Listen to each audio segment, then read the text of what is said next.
UIC. Freedom the people of need. Hell yeah. Freedom the people of need.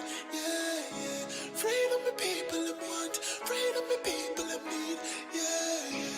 Freedom the people of want. Freedom the people of need. Yeah, yeah. Freedom the people of want. Freedom the people of need. Yeah, yeah. Real man a road. Now bow wolf in a tree grand a road. Now bow down to no demon a road. UIC when you see man a road, me say yeah. Real man a road. Now bow wolf in no tree grand a road. Now bow down to no demon a road. UIC when you see man a road. Ready for broke every chain. That when you free up the people, levitate. Jamaica member, you ever great. I feel burn up the fire upon every snake. Me give thanks in every way. God still a look down once see we say.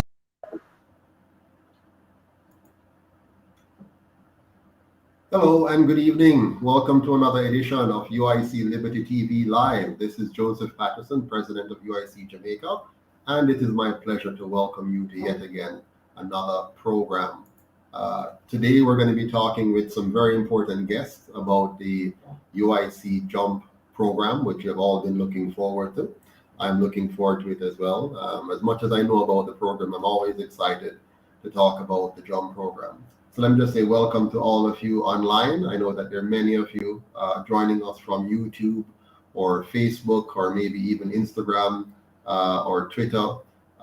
Thank you so much for joining us, and I look forward to taking your questions and just giving you some updates on what we're doing, and just to talk with our guests about the UIC Jamaica JUMP program.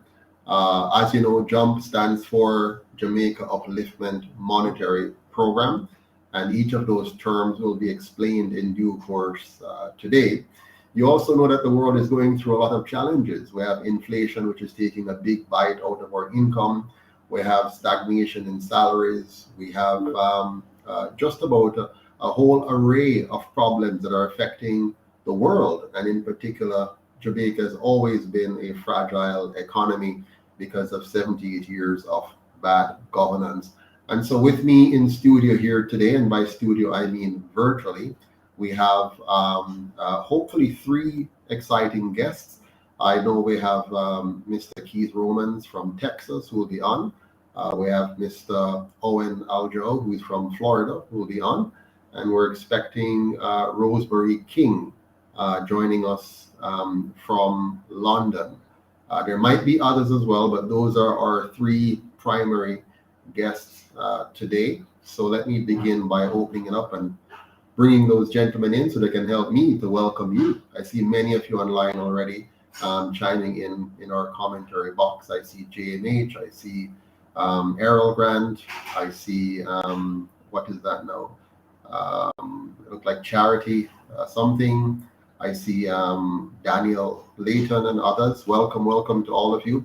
So first up, Mr. Owen Aljo, how are you doing, sir? Yes, I'm fine, thanks. How are you? Fine, thank you. How are things over there in Florida? Florida, so far so good. Good weather. We have the Formula One races this weekend. Okay. So it's a big weekend here in Miami. Are you a racing fan? Well, I do look at the races. From time to time. Okay. I don't participate, but I do. Okay. Well, be careful. You don't bet what you can't afford to lose, eh? That's right. All right, let's welcome into the chat now Mr. Keith Romans from Texas. How are you doing, Keith? I'm doing well, and I must take a time to really,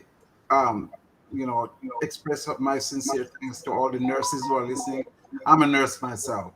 I did that because I'm a caring person, and I know how caring nurses are and how they are not recognized that much. But wonderful. Is it because today is a special day for nurses? It's Happy Nurses Week. It's Happy Nurses Week here. Yeah, here in the United States. So Happy Nurses Week to all the nurses out there, whether you're in Texas or Florida or Jamaica or anywhere in the world. Please know that we honor and respect and appreciate you for the wonderful work that you do. Without nurses, many of us would not be here. So thank you so much for the work that you do. And Keith, for you being a male nurse and nothing to be ashamed of, because I don't know why anybody would want to think something is wrong with being a nurse because you're a male. It's like my father when I was young, he didn't want me to be an accountant because he said that was for females. So here we are today. Well, welcome to both of you gentlemen. I don't see Rosemary King yet. I hope she's able to join us very soon. So let's begin by allowing each of you gentlemen to just share a little bit about yourself. 30 seconds just to tell people who you are before we get into the main part of the program. You want to go, Owen? Sure. Yeah, Yes. go ahead. Yes. I'm currently residing in Florida, Miami in particular. Originally from Jamaica, from St. Anne. Born in Ocho Rios and grew up in Brownstown. Went to school, high school there, York Castle High School. And then after high school, I migrated to Florida, where I have been since. Went to college, Miami-Dade College. Went on to Florida International for my undergraduate, and Barry University for my master's degree, MBA, finance and accounting. And so that's pretty much where I have been since then. Worked extensively in government and in private enterprise. Currently in private consulting business across real estate, finance, management consulting. So quite an extensive background in the financial industry.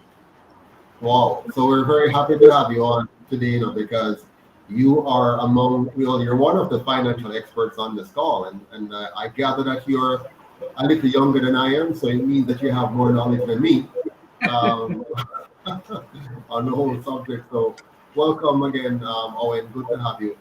We're having a big show of, rain here now, so I'm gonna have to raise my voice. But let's hear from Keith. Tell us about yourself, Keith. So yes, I'm Keith Romans, and I was born in Westmoreland. I grew up in St. Elizabeth most of the part of the time. I didn't attend a high school because in Westmoreland where I was born, Owen, and unfortunately we had one high school there, and your parents were poor, and my parents had 8 of us, so you know what that meant, right? So I just did not. And later on, I ended up going to a secondary school in Black River after my brother went to teach in that area, and I ended up going there. And I was so thrilled about school that I ended up passing the entrance to the Jamaica School of Agriculture, which was a very distinguished institution that there. So so that was like my first love. I did agriculture there. I graduated from the Jamaica School of Agriculture maybe over 30 years ago, and I went to work with Extension Service. So I have a fair idea about Extension Service. When I came here to the United States, I came to do agriculture, and they did not give me the scholarship to go on to veterinary school, so I actually got accepted there. But that's okay. I came back and I did nursing because I know there was a need for nursing. My wife then was a nurse, so I went back and did nursing, and that's how I ended up in nursing. I did graduated. I did my graduate course. I did masters in education, and also I had when I went back to nursing school, I went back and did another BS in nursing, and from I was back home, I had an entrepreneurial spirit, so I knew that I had to do something. Once I became a nurse, I actually went and got experience in all the areas of nursing until I found a niche. And so I actually settled in this niche, started a business, and I've been affiliated with a number of nurses organizations here in Houston. In fact, my wife, who is also a nurse, actually, she dragged me to join the Fort Bend Nurses Association. And last year, a couple of years ago, I was rubbing shoulder with the National Nurse Association president, and I was so honored. And in the same year, in 2018, I was also I also elected to be, well, given the honor of being the Nurse Entrepreneur of the Year of all the Black nurses in the nation. So 2018. So I'm just humbled by that. And in the meantime, I have a business that we help people, and that's my passion. Back to this, how I came with Mr. Patterson. This is something I thought about years ago, because I know that whoever I am right now, Jamaica was responsible for that. And I know there's a lot of people in the diaspora who will tell you the same thing. And you know, I got education there. The culture itself is so unique, and just about everything about Jamaicans. And people always look at us as being different. You know what I mean? Good, in a good way. And so I said, what can I do for my country? I look at what is happening there. We've been sending money to Jamaica every year, and all of us been sending money, and it's like it's melting away. $3.3 billion a year was the last thing, but it hasn't really helped the poor people. So when I met Mr. Patterson and we started talking about his vision for Jamaica, he's also a true son of the diaspora with a heart for his home country. So we share so much in common. And we also share the common bond of wanting to do politics, to do election a different way, governance a different way, because we realize that the type of governance we have there separate the people. Where the people there are self-imposed tribalism, are separatism, and people fight against each other, and then it breeds a lot of opportunities for those people who want to sell us guns. They were at one stage supplying guns to both set of people, and we're killing ourselves there. And I'm like, why are we doing that? But with Mr. Patterson's vision, and I just want to implore everybody to go to the UICJamaica.com and read. They read it. Jamaicans don't read. We need to read it. Everybody read that will want to be a part of this. And then the sweet spot for this evening, which I can't wait for us to discuss, is the JUMP program, which is going to help us not only to solve our economic problem for the poor, but it's going to be a part of a partnership that will bring Jamaicans together so we can solve all their problems in their community. And we'll talk about that later, man. I'm so excited about it. It will solve crime, treat their larceny. It will bring the people together. It will also empower people instead of getting people used to handouts. Because that's one of the big things that big setback that we have there. Everybody's holding their hands open. Can I get? Can I get? But guess what? It's gone. I'm sorry, sir. That's 30 seconds.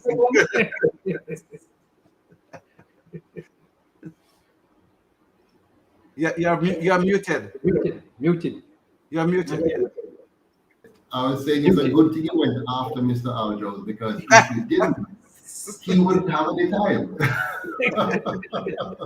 But no, that was good though. Mr. Roman, you gave a very good, I love your backstory, and I also love your commitment and drive for the UIC movement. You're a true patriot, sir.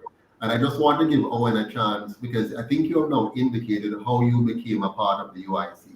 I want to give Owen a chance, to say the same thing. Tell us, Mr. Aljo, what led you to the UIC, what attracted you to it, and what are your thoughts on where we're heading?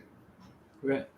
Well, I've had the opportunity to read the 10-point plan and all of the documentation behind the UIC.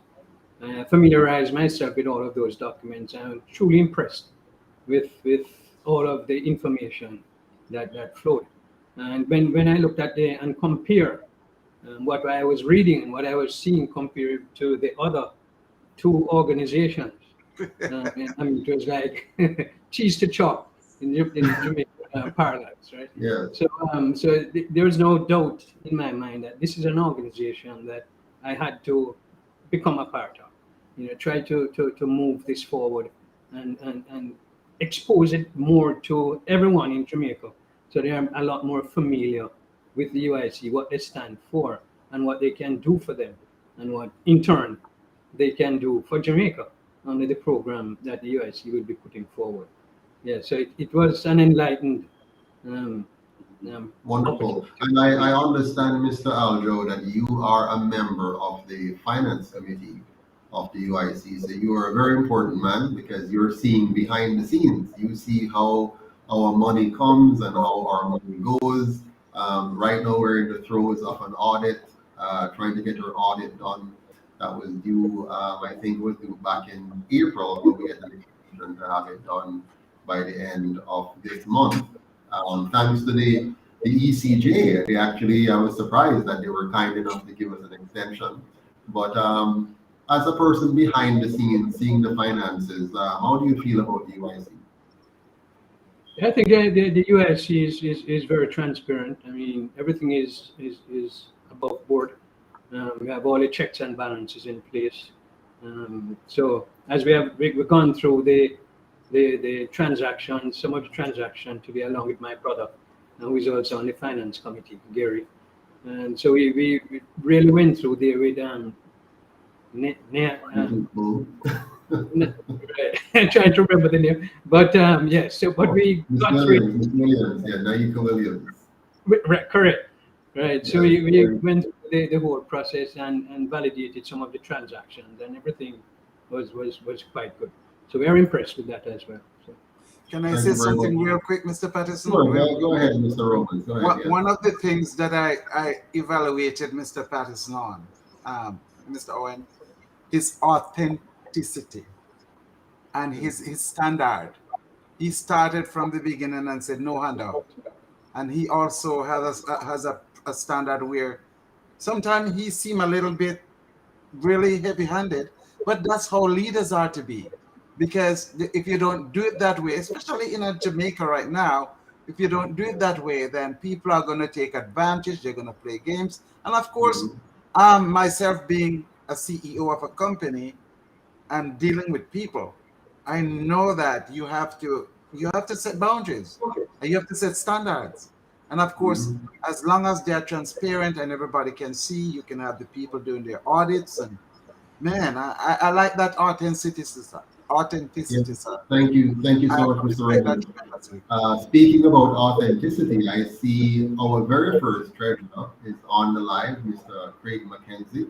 Welcome, Craig. I see Lion Rule, the Jungle, is also on, one of our very, very popular followers, as well as Angela Henry. Welcome to all of you. Thank you for being on.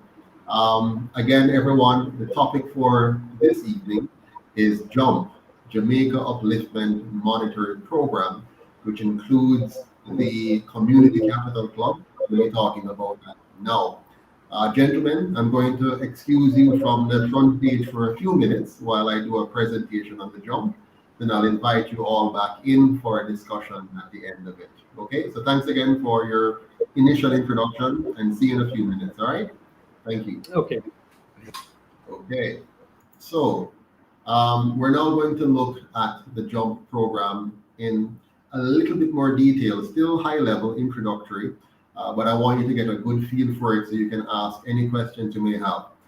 The JUMP program is built on the idea that if we don't formulate capital and use that capital at the grassroots level to lift up the Jamaican people, then there will forever be a master slave economy with a few rich people controlling 90% of the wealth and the vast majority of Jamaicans remaining financially impoverished or financially insecure. So what you're about to see is a high-level presentation that will put some context around where we're coming from and then tell you where we're going. It's by no means exhaustive. It's very introductory, just to help us get the questions going. So let's begin. I'm going to use this PowerPoint presentation as the first step to explaining the JUMP program to you. So the program is called JUMP. And there's a rain going on right now, so I'm going to try to raise my voice. JUMP stands for Jamaica Upliftment Monetary Program, and the JUMP includes a collection of community capital clubs across the country, all 14 parishes, all 63 constituencies, all 228 electoral divisions will have at least one community capital club under the JUMP program. The focus of the club is really to teach and incubate lending, borrowing, and earning in a group learning environment, a group lending environment, a group borrowing environment, a group earning environment. And the ultimate purpose is to set people free. Because if you're not financially free, you're not really free. And so it's time to be free. And the JUMP program is going to help Jamaicans to achieve their freedom.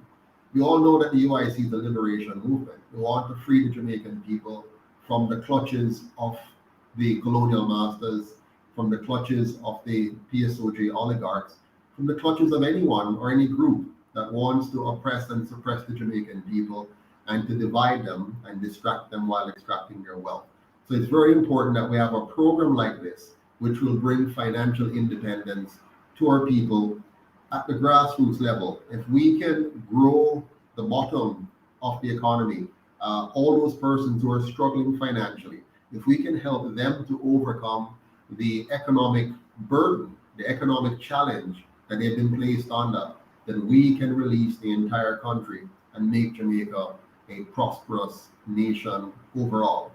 Now, a part of any program or any presentation is you have to kind of learn something about the presenter. Now, many of you may know me already, but I'm going to share a little bit about myself again for those who don't know me fully. So I was born on August 2nd, 1971 in Kingston, Jamaica. I am currently the leader and the president of UIC Jamaica.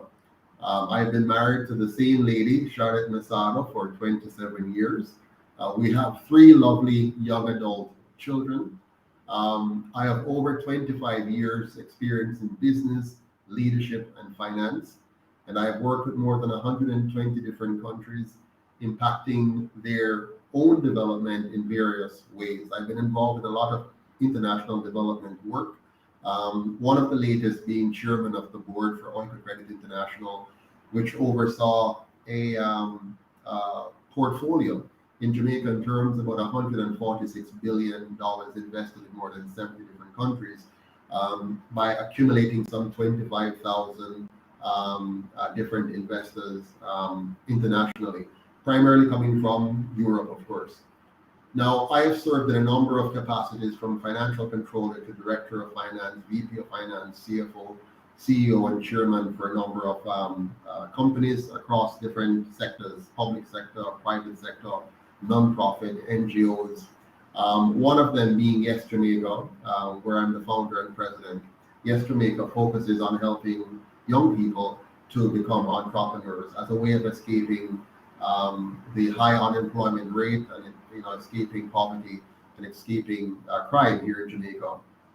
I'm a CPA, which stands for Chartered Professional Accountant. So I know the numbers. I understand business very much from a financial standpoint and from an operational standpoint. Some people know me as a social entrepreneur because I mix entrepreneurship with social ventures, meaning you're not just trying to make a profit, you're trying to also generate a social return in society by impacting the lives of individuals in ways that a company that's focused purely on profit might not. A profit motive company may simply try to extract from the society and leave. A socially responsible company tries to leave the society better than it found it. And so that's where I kind of come in as a social entrepreneur. I'm also a farmer. Many of you may know about Bee Sweet Jamaica, which is our honey making business where we produce natural organic honey here in Jamaica, and we export it around the world. Many of you know me as a good governance advocate because of the work that I do for the UIC movement, where the UIC is really about good governance. It's about helping Jamaica to find the right model of government that will ensure proper checks and balances, ensure our tax dollars are spent properly so we get value for money, ensure that our school system actually works to help our students to succeed, not just financially, but succeed as individuals, as family members, as members of a society, fixing our healthcare system so that it actually works and actually provides quality care for all Jamaicans, regardless of their income level. And we want to make sure that we have a society that's safe, that's clean, that's orderly, a society that brings out the best in all of us. And so my good governance work is seen in that light. But let's move on now to the program itself. Before I get into the details of the program, it's very important for you to understand some basic factors of life that affects everyone. All of us, whether we like it or not, will go through changes. Change is not an option.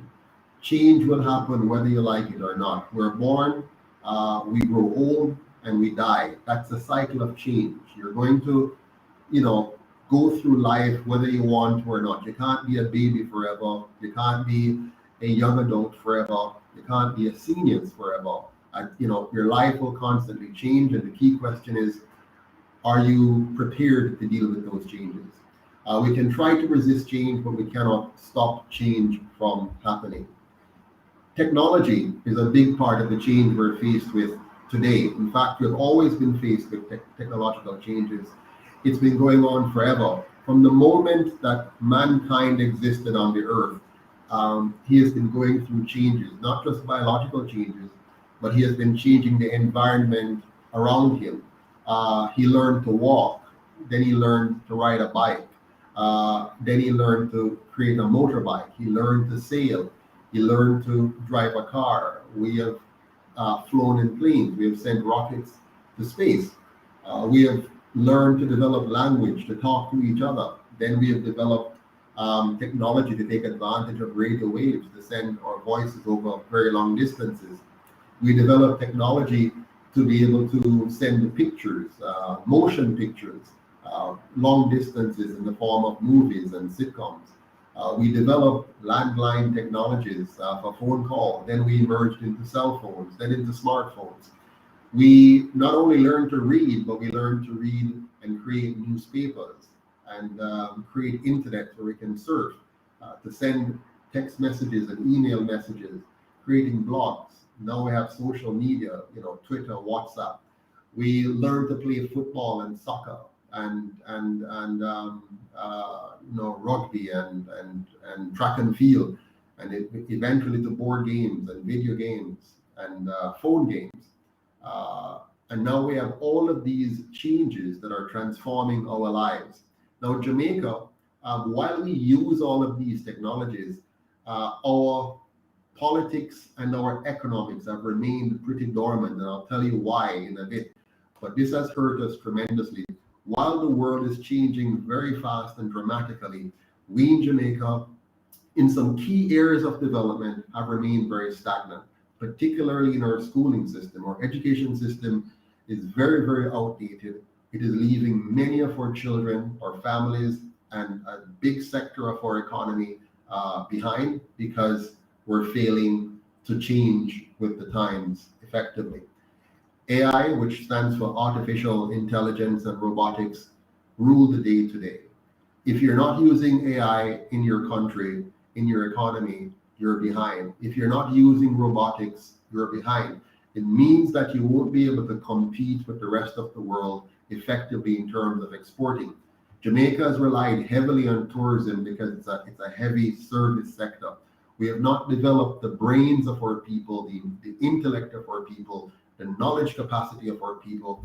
So even where you have simple jobs like outsourcing, Jamaica, which is just next door to the US, is lagging tremendously behind in being able to take on even a thing like outsourcing of business services.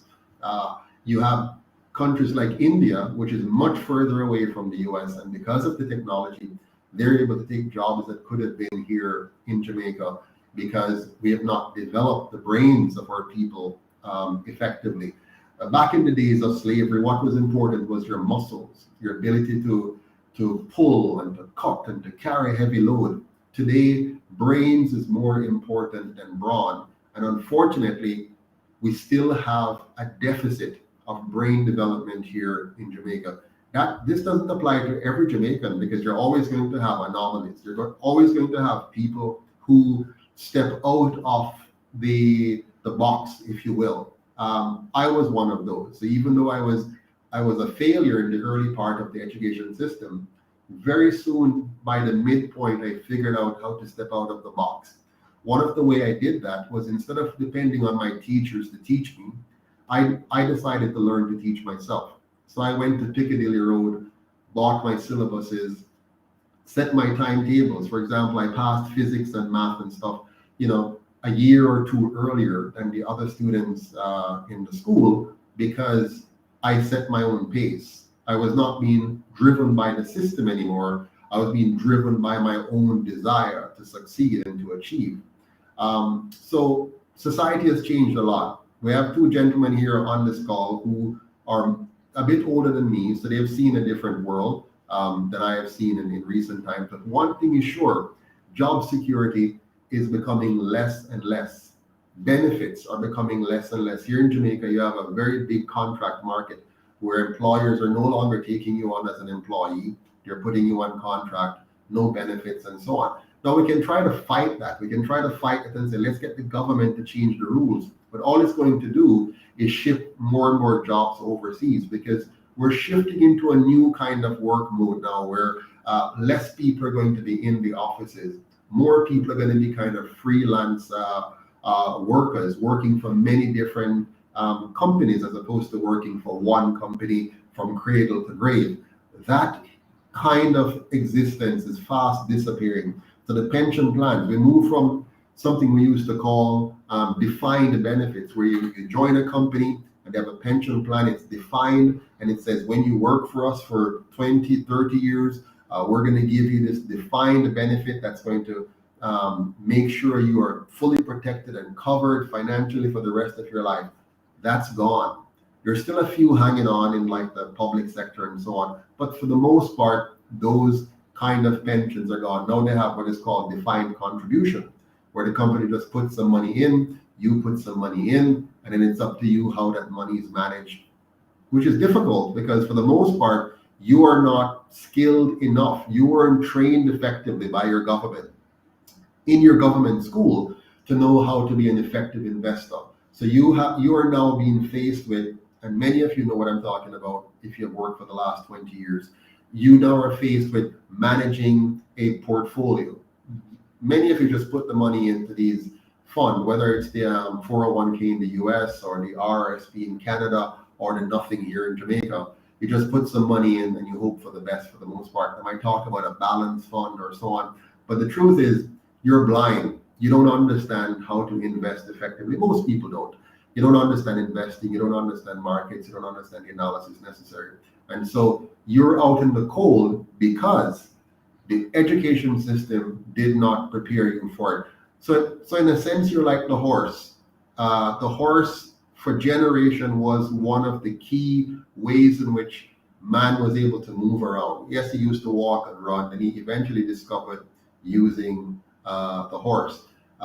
That spawned a whole new industry, like blacksmith, making the horseshoe saddles, for riding the horse a little bit more comfortably and to be more secure on the horse. Bridles, all these things were part of an industry. But then came the car, the Model T, and subsequent inventions and improvement in cars and rail transportation. Then the horse became obsolete, completely obsolete. No, the blacksmith who made horseshoe, no longer important. And so don't be like the horse. You don't want to become static in your thinking. You don't want to become static in your ability to adjust to market changes.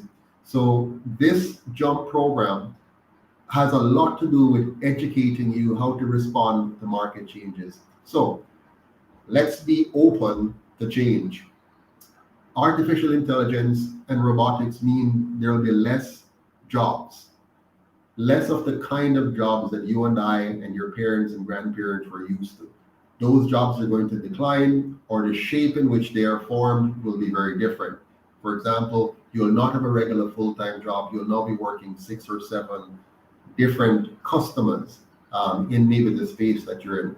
Less jobs means more job seekers than jobs. And when you have more job seekers than jobs, the price of jobs are going to come down. So your wages are going to be declining because there are less jobs. So for example, if many of us want jobs as living helpers, and there are more supply of persons wanting to be living helpers than the need for living helpers, then the price of living helpers are going to go down. The same for gardeners.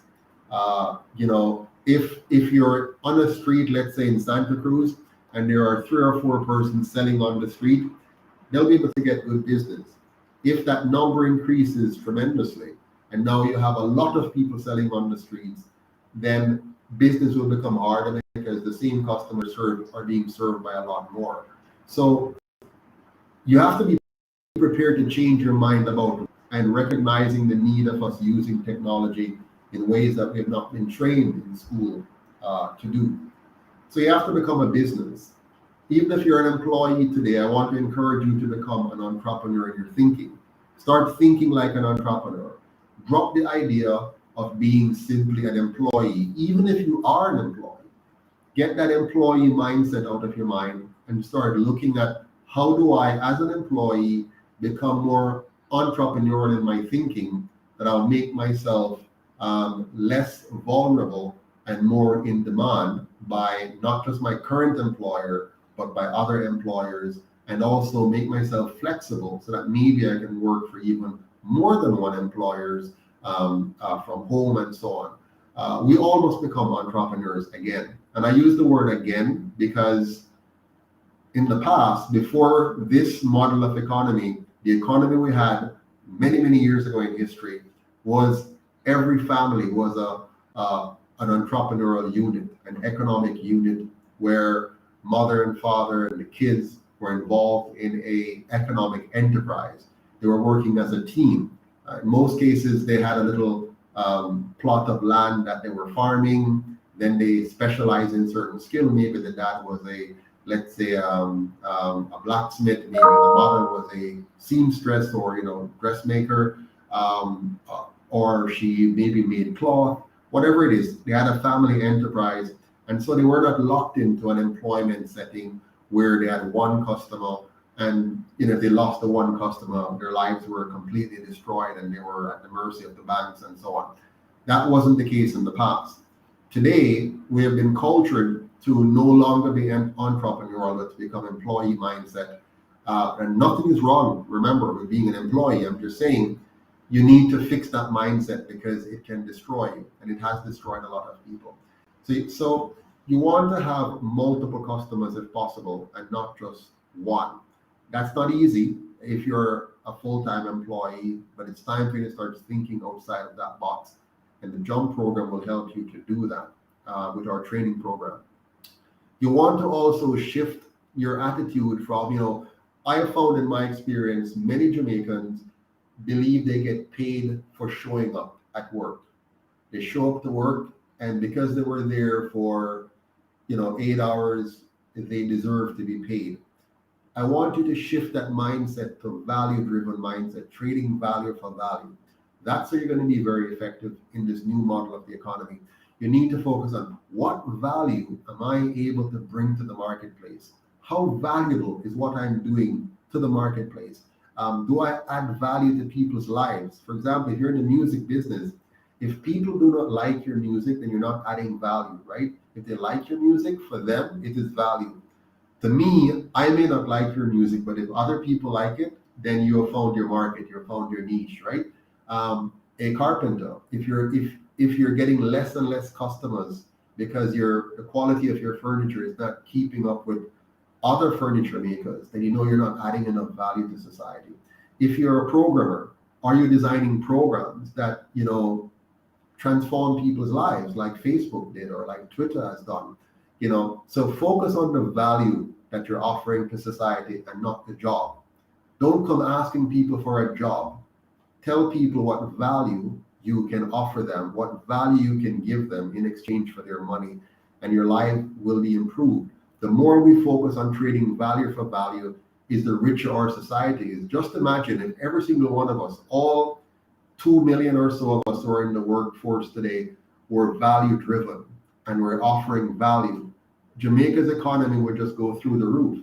But many of us are not value driven, we're scamming driven. We're trying to get something for nothing.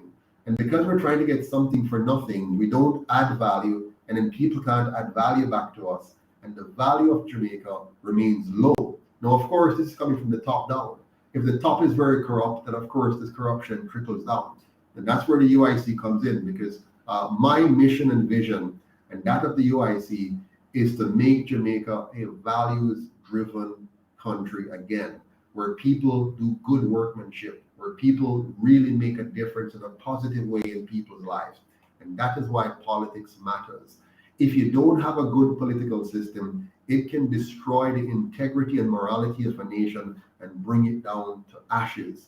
And that's what you're seeing in Jamaica right now. We're being brought down to ashes by poor governance, by bad governance, by leaders who lack the integrity, lack the morality, lack the ethics, which would lift the Jamaican people and build our economy and make us, a strong nation.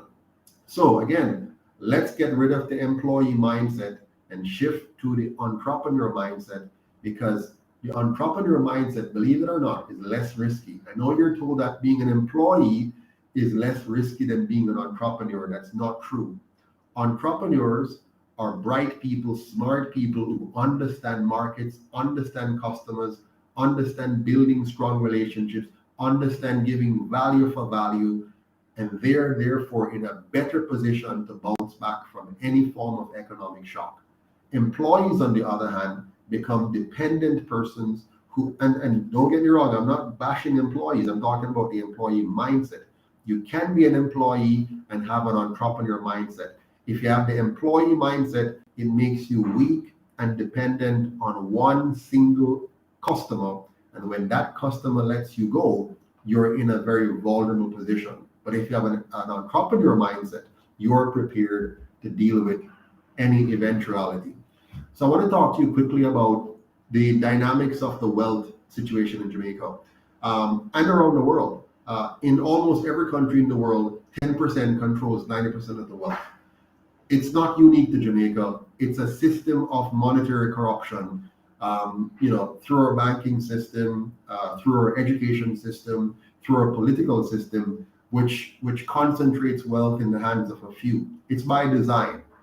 You and I have been tricked. We have been duped. We have been shafted by the very government we thought was there to protect us, and they're not. They're there. Our government is there to protect the interests of the rich, and they do a very good job of it. But you can begin to change your own life by changing your own thinking. Think like the 10%, or you're going to lose. So the 10% does something which many of us never learned to do. I learned it very late in life, and it has worked very well for me, and it can work for anybody. Is to save 10% or more of your income and never spend that 10%. You save it for eternity. What you do with that 10% is you then invest that 10%. Never spend it on food and clothes and entertainment. You must always invest that 10% to make more money on your 10%. That's called investing, right? So you invest, you get a return. When you get that return, you save 10% of that return, and then you can eat the other 90% if you wish. That's fine. Or you can do like the rich people and save even more and more and more. But just to keep it simple, if you save 10% of everything you earn for your entire life cycle, right? Of course, if you're older today, you can't, it's too late to do it for a long life cycle, but I'm talking to all of us. And so wherever you are in your own development, you can choose now. But this is what has worked for many wealthy people that they don't tell you. They always save, you'll find this in The Richest Man of Babylon. It's a wonderful book I recommend for you to read. Save 10% of your income and then invest that 10%. And whatever return you get from that, you save 10% of that as well.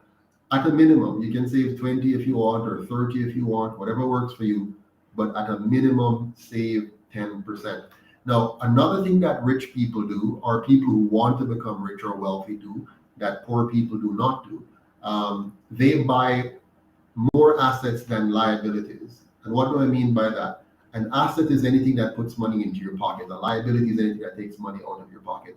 So if you have something in your life that continuously takes money away from you, that's a liability. If you have something in your life that continues to give money to you, that's an asset. So your employer is an asset if they keep giving you money, for what you're doing. Now, if you have a passive asset that you're not actively managing and it's giving you money, that's even better. That's called passive income. But the bottom line is, people who are wealthy or who want to become wealthy buy assets, things that will give them a return. So for example, you can buy a car. A car can be an asset or a liability.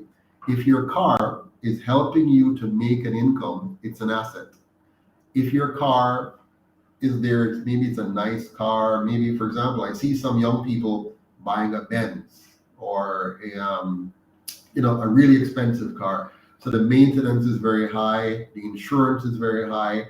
So in effect, it takes more money away from them than it might help them to bring. That's not a very wise investment.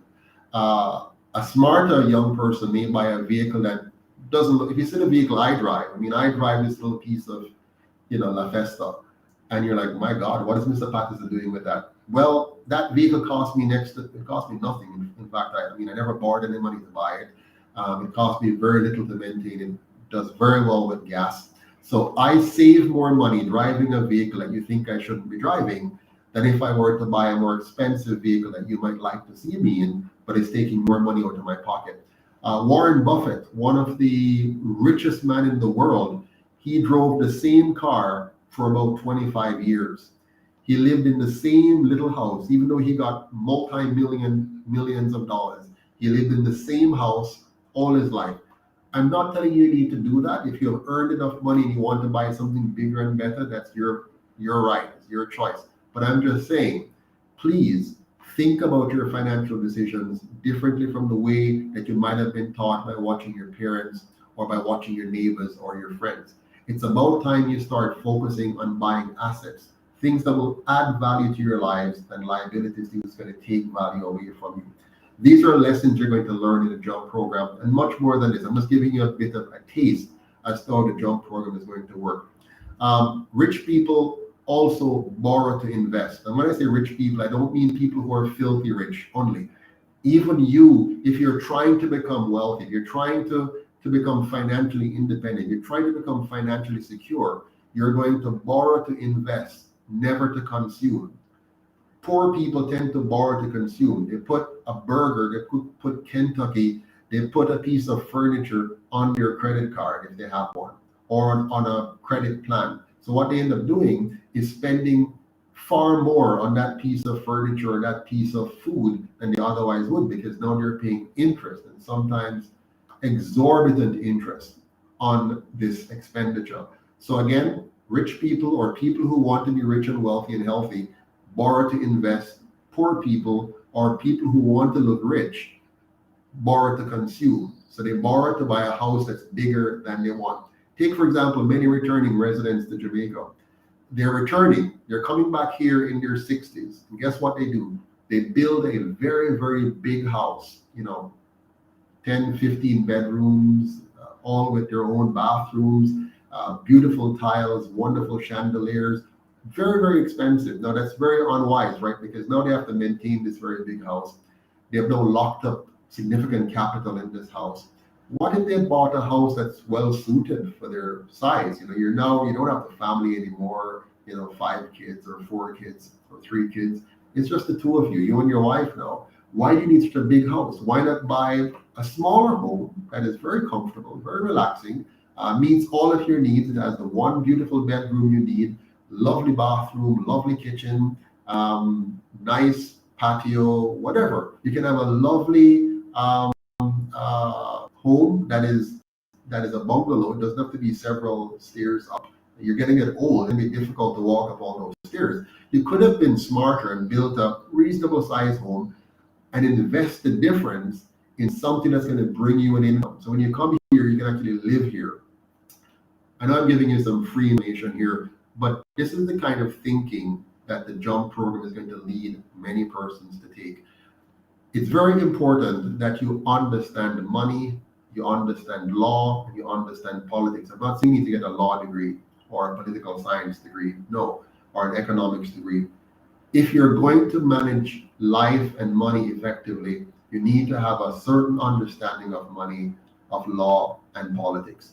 And that's what the rich do. That's why they control 90% of the wealth, and the rest of us subsist on only 10%. Now, the big reason we have this gap between the 10% and the 90%, some people talk about the 1%, those are the really super rich. I'm expanding it to 10%. Those who might not be super rich, but they're rich enough. One of the reasons why so many of us are in the 90% pool that are not among the 10% is because of our government schooling. I mentioned this earlier on. Government schooling is tricky. I know you might feel good about your government school. Like you, I went to government school as well. I went to Spanish Town Secondary, and then St. Andrew Technical High School, and then to UTech, and then I went to the University of Calgary and all of that kind of stuff. So we're all in the same boat here. But some of us do take a different, tact. We kind of learn how to escape some of the traps that were set for us. And government school is a trap. It's meant to program us. It's meant to program you to think a particular way and to live your life a particular way so that you ensure that you help the 10% to become wealthy and for you to be outside of that bubble and to be less endowed financially. That's what government school does. Don't get me wrong, you learn some good mathematics, you learn some good English, you learn some science and so on, but you need to understand that the purpose of government school was to create little minions to work for the rich and powerful. Your government school is not designed for you to become rich and powerful. It's not designed for you to know what you need to know so that you're not tricked by the rich and powerful. And that is why for 78 years, the two colonial parties working on behalf of the PSOJ oligarchs or elites, together with the colonial masters, have been able to consistently trick us the way that they have, simply because of our schooling, plus the use of the media to further control our thinking. So you can't trust the media, you can't trust government school. Who do you trust? Well, for me, I had to read widely. I had to read way outside of the designated reading material. I had to go to the library and get reference books. I used to have a teacher. She used to give me reference books when I was at Spanish Town Sec because I wasn't, I was bored of class, and so she would give me some reference books. She said, Joseph, nobody is using these, and so she would give me one or two of the reference books, and I would, use it and learn from there. So government school is tricky. So we have to learn now to focus on getting out of the mindset that drives us towards a job and consumption, You need now to learn how to invest, how to save and invest. Most people no longer save because there's no incentive in saving, because Jamaica suffers from huge inflationary problem, not just now. Our dollar is always devaluing. So if you save in Jamaican dollars, you're normally losing, right? So it's always devaluing. And inflation is always wiping out your purchasing power. So the very financial system of Jamaica is built on a fraudulent model, which is tied into the global financial model, which is designed to extract the wealth of poor countries and poor people and struggling people, even in their own countries. So even if you're in America or you're in Canada or Britain, the system is stacked against you. Yes, you can have a better quality of life than in Jamaica, but it's stacked against to make sure that you don't get too far up the ladder before a rung is cut out from under you, So government school doesn't teach you how to think and how to invest to be financially free. So you have to learn that. And the UIC, the JUMP program, is designed to do just that. Ensure that you get into the learning business. Free education has proven to be very, very expensive. I know it was lovely when they told you about it politically, and it has helped a lot of people. Free education has given a lot of people an opportunity to become lawyers and doctors and Indian chief. But the truth is, it has also been very destructive because of its design. The UIC has a very different educational model, which protects the poor, making sure you can get your education all the way up to the PhD. But it changes the way the program is run to ensure that you understand yourself, you understand how to build great relationships, marital, friend, business, how money works and how to use money effectively. So we're going to reverse the problem that you've seen for the last 78 years here in Jamaica, and we're going to become a model for the rest of the world as well. So it's very important that we get something off the table right away, because in our Sunday school class and in our families and maybe even in the media, you're taught that money is evil. Well, money is not good or evil. Money is neutral. Money is just a tool, but money buys freedom. Yeah. For example, if you have a lot of money, you're not as restricted as people who don't have a lot of money. So money buys freedom. Money buys education. Money buys health. Money buys clothing and housing. Money buys vacations. Money buys enjoyment. Some may even say money buys love. I'm not too sure about that. But the bottom line is that money is not evil. Money can be used for good as well as for evil. It can be used wisely or foolishly. So you need to learn and understand money and how it works. One of the tricks in the whole monetary equation is that poor people work for money, while rich people learn how to make money work for them. The JUMP program is going to help poor people to let money work for them for a change. So we're going to change the equation. But of course, you have to be willing to change. So here's a big summary of the JUMP program. In summary, the JUMP program is going to cause personal and professional development. Within this program, you're going to get a chance to learn things that you never learned before. We're going to teach you economics in layman terms. We're going to teach you business in layman's terms. We're going to teach you self-development in layman terms, in practical, everyday way through our community capital clubs. It will be an opportunity for social and business networking.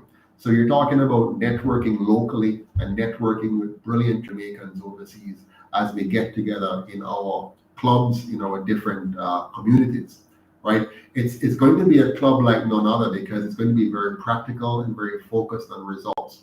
Every week you get to meet with your peers. You're talking about what you have achieved as a club and as individuals. You're talking about your business and getting new leads for new opportunities.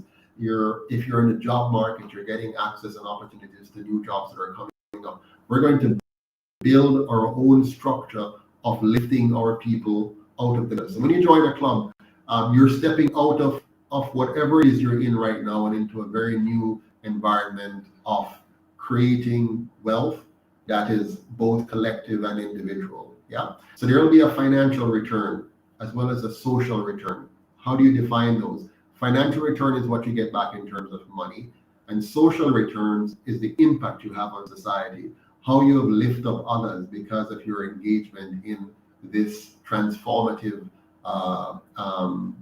organization. It's an investment opportunity. Many of you don't know where to invest your money, what to do with it. This is an opportunity to invest in yourself, invest in your country, invest in your community, and make something of it. Just today, I was out by Santa Cruz. I stopped by a gentleman who wanted me to stop under a tree where they kind of have an unofficial Congress, every day. And so I stopped by today for the first time, and we were just talking about a number of stuff. And one of the things that jumped out at me was the fact that this gentleman and the lady that was beside him, they've been looking for help for so long from their political representative. They were promised things and all that kind of stuff. And I'm like, can we move beyond that? Can we move to, instead of getting promises from our politicians and waiting for them to deliver, we deliver. We create something that generates returns that allows us to address our own needs and become less dependent and less reliant on politicians and more self-reliant. I think that's something that we really need to strive for. Others have said it before. We need to mean it and make it happen. So we're going to have a financial return, a social return. It's an investment opportunity. We're going to offer affordable loans. Since because we're not a bank and we're not doing things the way banks do it, we're not going to be able to give affordable loans to our members to be able to improve themselves, improve their lives, improve their small businesses. At the same time, we're shaping the community, we're building community spirit. And Mr. Romans will talk more about this, the community and security, because our community capital clubs are going to become community security clubs as well. We're going to be security for each other, looking out for each other. If you're overseas and coming down, you're going to have a base that's now going to be looking out for you and helping to protect you from those who are criminals who want to take what doesn't belong to them. So that's a high-level summary of what the JUMP program will achieve. At a more granular level, the program is designed for every member to invest a minimum of 500 Jamaican dollars a week, which is a very small amount. So you can invest $500 or more to be a member of the club. And these funds are then pooled and used to build a capital base to give these low interest loans to our members. These loans, of course, are going to generate a profit. Once we're giving loans at interest, a profit is going to be produced. That profit is going to be given back to the members, just like a credit union, except that we're not a credit union, we're not a bank. We are a benefit that we offer to the members of the UIC. And it has to be for the members of the UIC because of the regulations that the government have in place. They try very hard to stop poor people from putting together anything, right? So there's lots of regulations. They're designed to protect the big banks from small business and from the small man. So they want to keep the small man down. So they keep having laws and rules to make it very difficult. For example, I could not give you any financial advice. If I do that, it's against the law. For me to give you financial advice, I would need to apply for their license. And to apply for their license, I would need to do their prescribed courses. And then I need to tell you what their courses say I should tell you. So I can only advise you to do what the big companies want you to do. If I tell you anything else, then I would have broken the law. They can throw me into jail. So that's how they design regulations. So they tell you nice words that they want to protect you, but the truth is what they're doing, all the laws and regulations are there to protect the big banks and the big businesses, and to as much as possible stamp out and prevent the small man from creating any form of solution for himself other than looking for a job from the big masters, right? So anyways, in our program, 65% of profits will go back to members, 15% will go to the UIC operations, 15% will go to paying staff and operations costs of the program, and 5% will go to paying the board members for overseeing the proper running of the program, making sure that you have proper audits, proper checks and balances, and that the loan dispersal process is proper and all that kind of stuff. So I know I've gone very fast, but there'll be time now for discussion and questions. So the rules, what are the ground rules? Very simple. You must be a UIC member to participate, again, because of the regulations. You must contribute 500 or more per week. You can pay it weekly, bi-weekly, or monthly. You may borrow after 6 months. You may withdraw 18 months, or you can just take portions and leave the rest, or whatever works for you. Annual profit shared, as I said before, 65% of all profits are given back to members. Diaspora members are investors. You have lots of people in diaspora who have longed for a way to contribute to Jamaica. This is it. So they're going to be able to invest. The beauty of it is, so far when they send money home, it's a gift. It's a charitable donation. They'll never see that money again. But in the JUMP program, that money remains theirs forever because they're not giving it away. They invested in the program by lending it to the club. The club uses it over and over, investing in the man making his coal, or the lady who is building or sewing business, or the person who's making his software program, and then they get a return on it, and they can reinvest it as long as they want. When they come back to Jamaica, they can take it, or if they want it to be taken and sent to them. But diaspora members are now going to be able to invest directly in the community of their choice. So whether you're from Bethel Town, or you're from Denham Town, or you're from Aunton Court in Hannibal, or wherever you are from, wherever it is, maybe Maple in Clarendon, or you know, White House in Westmoreland, wherever it is, you become a part of the club of your choice as a diaspora member, wherever you want to be, and you contribute to that. Now, all of this is managed centrally. So even though the funds come in and it's earmarked for the particular club that you're in, the funds are not given out like that. It's kept in head office, central head office. The club itself makes their own records and compare it with the head office records. When they're ready to invest in something, they look at it, they approve the investment, whichever small business they're investing in. All of the documentation comes to the head office team to verify that everything is checked out properly. Then the investment is authorized, the loan to whatever member to do whatever project a group of member may be doing or one member may be doing. And then it is monitored, repayments are collected, and then the profits are dispersed back to the members over the course of the process. There are weekly reports on our performance, monthly reports, and annual statements that are audited. And again, as I said before, we will have a professional board, people like Gary and Owen Alshaw and Mr. Romans and others who will sit on these boards as oversight directors to make sure that everything is going well and proper. A quick one. Now we're going to turn to questions and discussions. And thank you so much for your patience on that. So let me now welcome back to the studio my good friends, Mr. Owen Alshaw and Mr. Romans. Do we have, I don't know, Winston is here too. Winston, you can join us if you can. Did we get Rosemary? I don't see Rosemary on. But welcome, gentlemen. Thank you for your patience. Who wants to go first? I'll let the expert go first. You know, he's a financial guy. I'm from the practical. I get the business going. You know what I mean? Yes. He's a financial guy, so we have to defer to him. Go ahead. Yeah. Well, I think the program, as outlined, is a very good program. At least from the ground up, it pulls you up by the shoestring, so to speak. So unlike other programs where you have to already have it made in order to benefit. This one is actually creating that value for you to add on and build on to create a better outlook for yourself and your family. Absolutely. Absolutely. Yes, yeah. Basically. So we're forming capital, which is a good point you're making. We're forming the capital. We're not just having our hand out saying to other people, give us some money. We are forming the capital ourselves, locally and through the diaspora. Wonderful point. Please continue. Absolutely.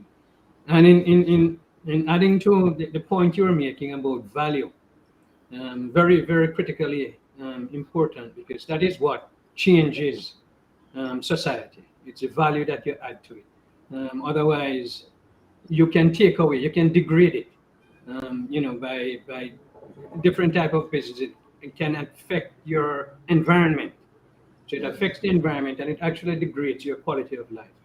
So the value is very important. You're adding value, meaning that you're making life better for all. And that's a very, very important point. You remind me of something, Mr. Aljo. Back in the 70s, Michael Manley created a program where it was called Land Lease, where he gave people land and he gave them seeds and he gave them tractors and all kinds of stuff. But the people never understood how to create value. So what happened was they sold the seeds, they sold the fertilizer, they stole the parts off the tractor and sell the. So what they didn't know, he gave them tools, but he didn't give them the understanding that I'm trying to impart here.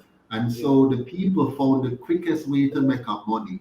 The quickest way to make up money was to sell the seed, sell the fertilizer, and sell the parts of the tractor. They get a quick money, but they didn't add any value. Oh, And so what they did was to create now a debt for the country because Manley had borrowed those money.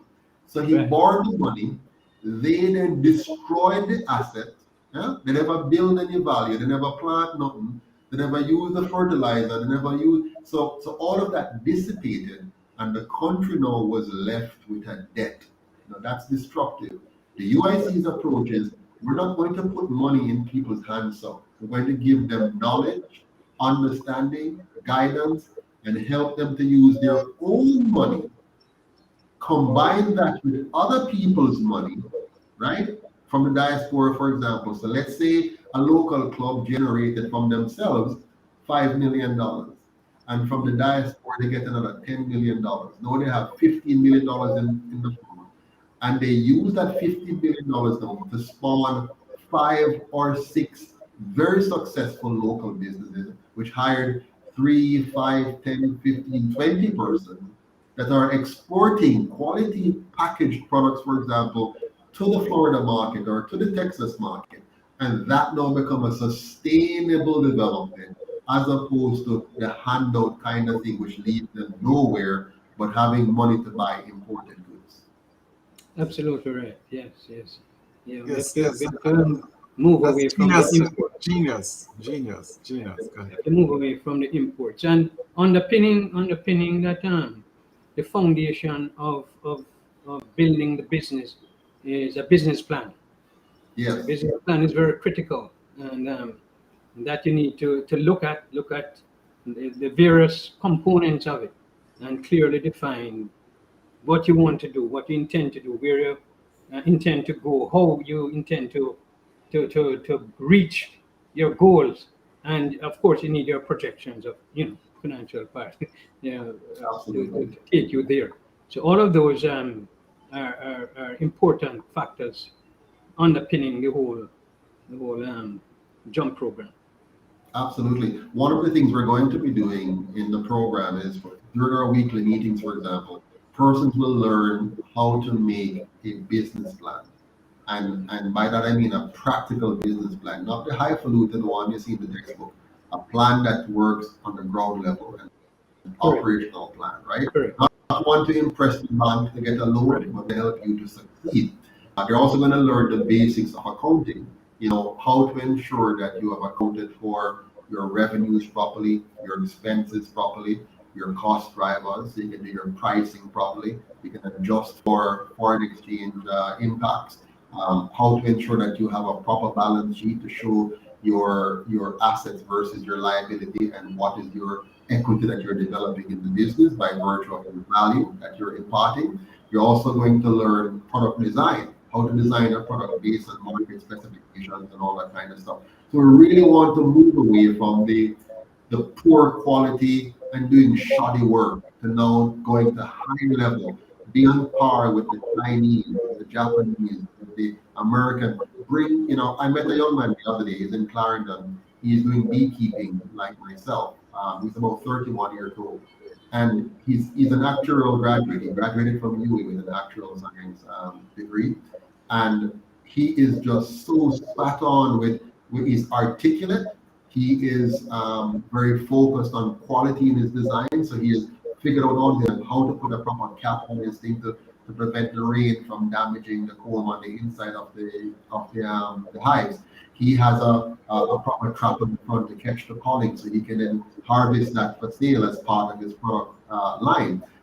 All the right things he has done. So what I want to do with him now is help him to expand from his 36 boxes to say 200 boxes over the next 8 to 12 months.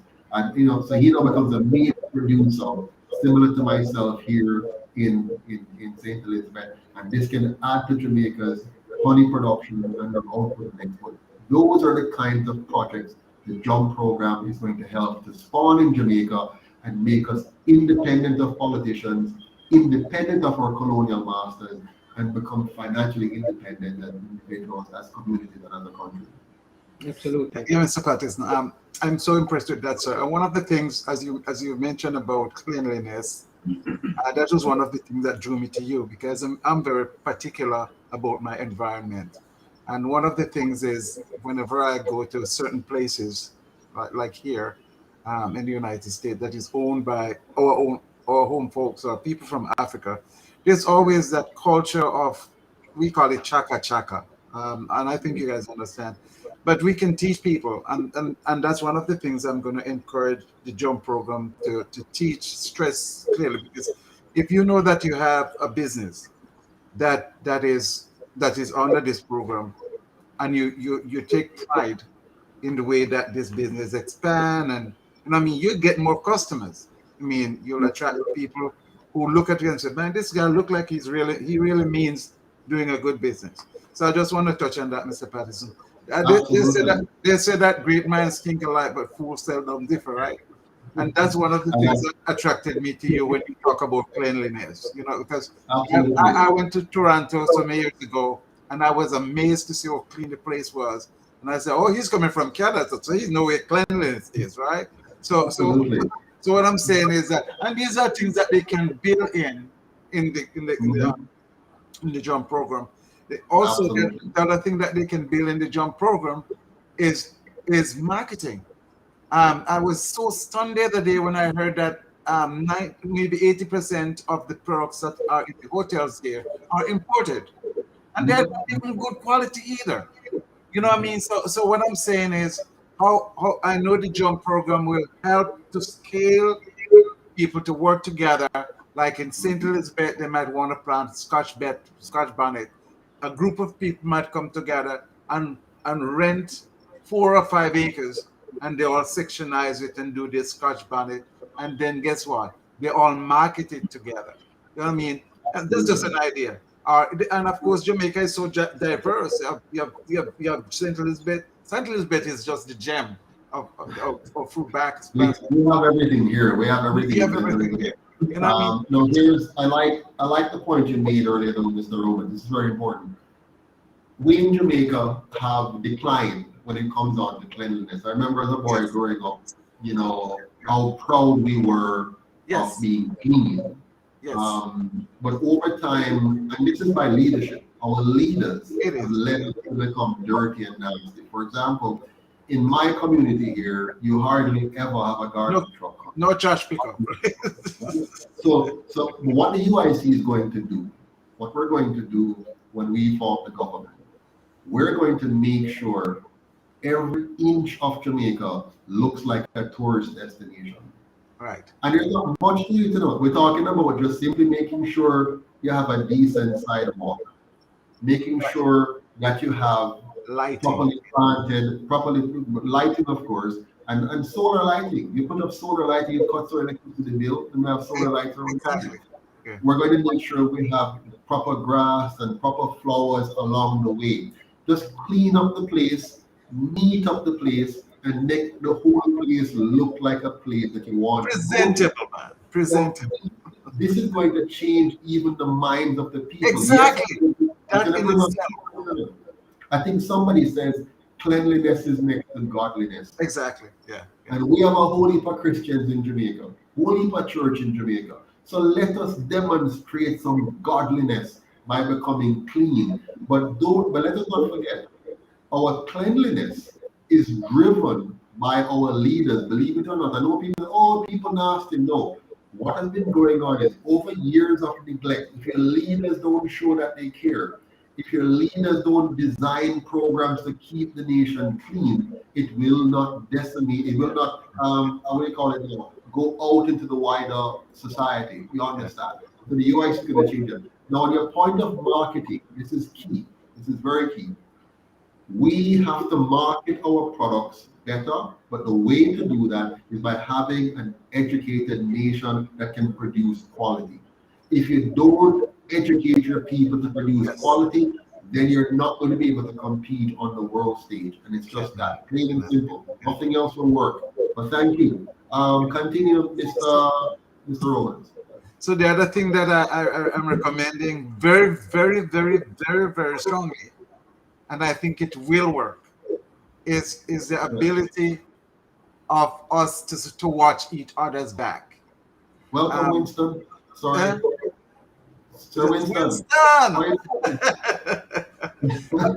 yeah. It's for us to watch each other's back. You know, Yes. we have to make it a part of the culture because that's how we're gonna get rid of pre-deal larceny and crime at the Absolutely. and crime at every local level. We need to know who are the ones bringing in the guns in the community. And I remember when I was growing up, there's a district down in Westmoreland where the people always come together, and Yes. the bad weeds, they get Yes. rid of them. They always do that. There's something Yes. said we do have the potential to watch each other's back.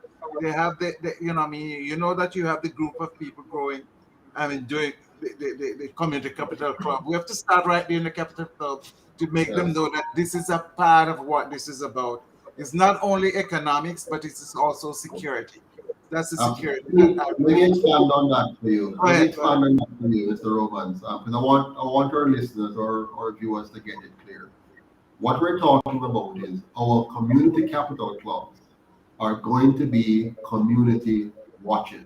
Yeah, it's going to Exactly. be community watches. So when you join a community capital club, you're a part of a social network that's going to look out for the best interest of everyone in the community. Okay, and so what you're going to have happening now, if there are anything happening, the members are going to communicate over the channel that there's something happening here. We see some strange people coming through the community. Exactly. You know, we hear something that don't sound right down the south or up the south. So even you who are overseas will hear and see what is going on in your community that you have decided to be a part of. And then when you now come down from Texas, when you're coming home to a community. Right Exactly. now, let's say, Mr. Roman, you are interested in the community in Westmoreland. What name again?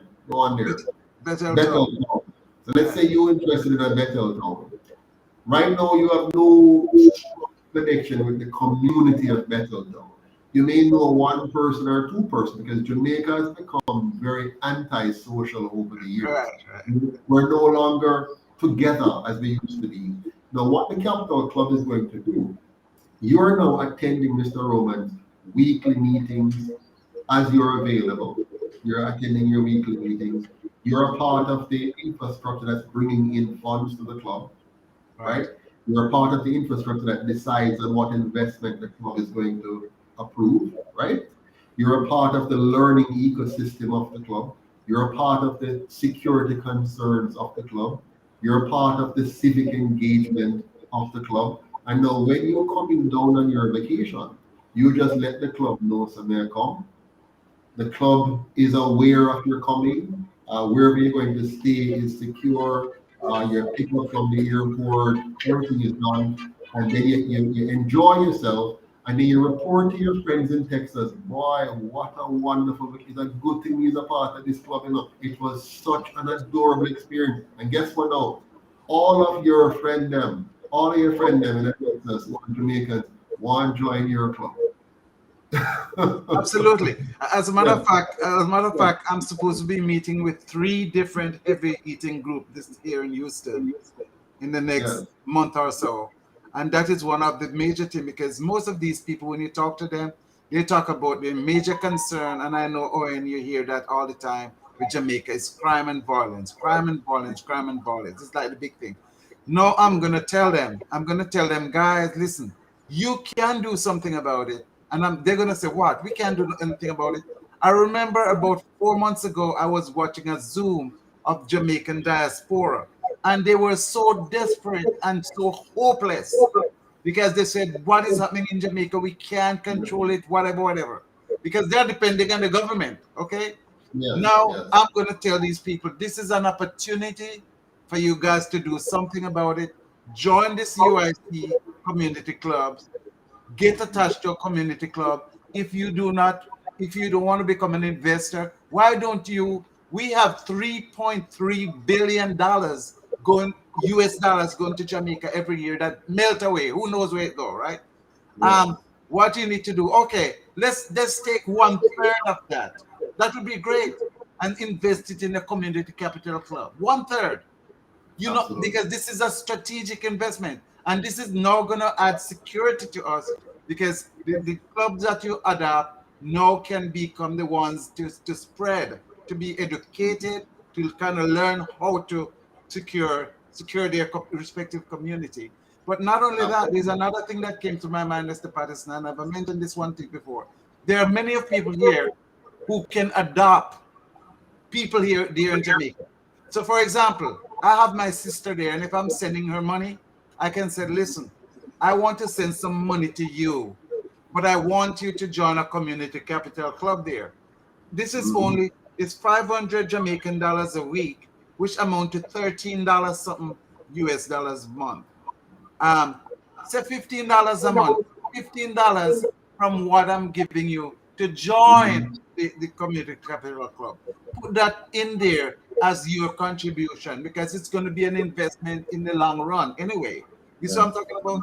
So people from here can encourage their loved ones there to join the capital club. You might have four people in the house. You can have 4 people in the household who join the capital club, and you sell them $15 each every month to become a member of the capital club. So these people can also do it that way. You know what I mean? So they don't have to be investors, but if they want to keep giving their loved ones, we have no problem with that. Just give them that extra to join the club, so that we can have more people there. So tell people from here to tell their people there to find capital clubs there and join them and pay their $15. How about that, Owen? What do you think about that? Perfect. Mr. Eljo, want to comment on that? Yeah, Afterwards, Mr. Chairman, get ready. I'm going to bring you in after this, Mr. Chairman. So go ahead, Mr. Eljo. yes, I think that's a great idea. I mean, it's giving them that sense of being an investor, by becoming a part of the club, and building on top of that, experiencing entrepreneurship, and that's a lead in to the whole. So we can tell the people, we can now tell the people who are listening in the diaspora that there's something that they can do about it, because they can do it, either be direct investors, or they can sponsor somebody there to be investors, to be micro investors. You know what I mean? So come on now. Let's hear from the chairman now. Mr. Chairman. Mr. Chairman. We're not hearing you. We're not hearing you at all. You're muted.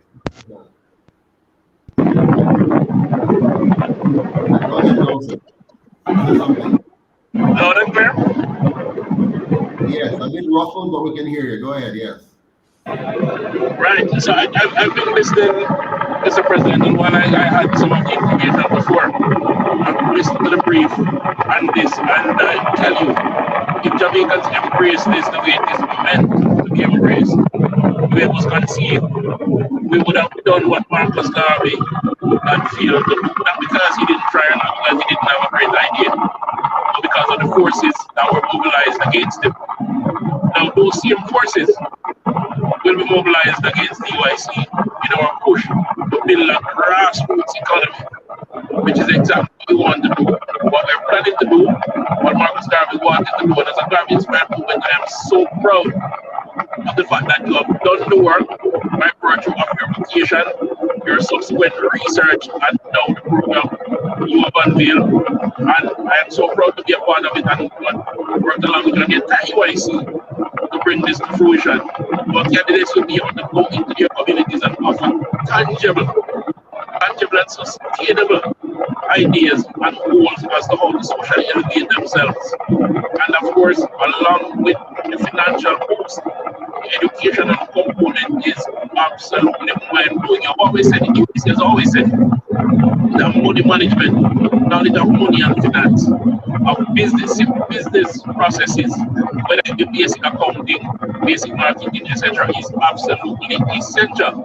Jamaicans are entrepreneurs naturally by virtue of our enslaved people's past, because that's all we had in the day, trading amongst ourselves.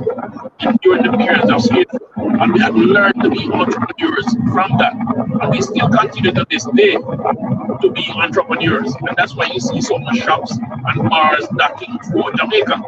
But without marketing knowledge, they don't understand that one business cannibalizes the other if it offers the same product within a certain vicinity. In the UIC's knowledge of basic business, all of that will end, and persons will see tangible results from their entrepreneurial endeavor. Thank you for bringing this to the people, Mr. Patterson. Thank you, Mr. President. This is a game changer. Mr. President, I just want to tell you how we just feel you very special. One second, Mr. Roman. Your audio wasn't so good a while ago, Sir Winston, but we could hear you. We could hear you. Yeah, I'm abroad on my usual evening chores, but I thought it important to join you on the team in this one. Yeah. Wonderful, wonderful. Mr. Romans, you were going to say something.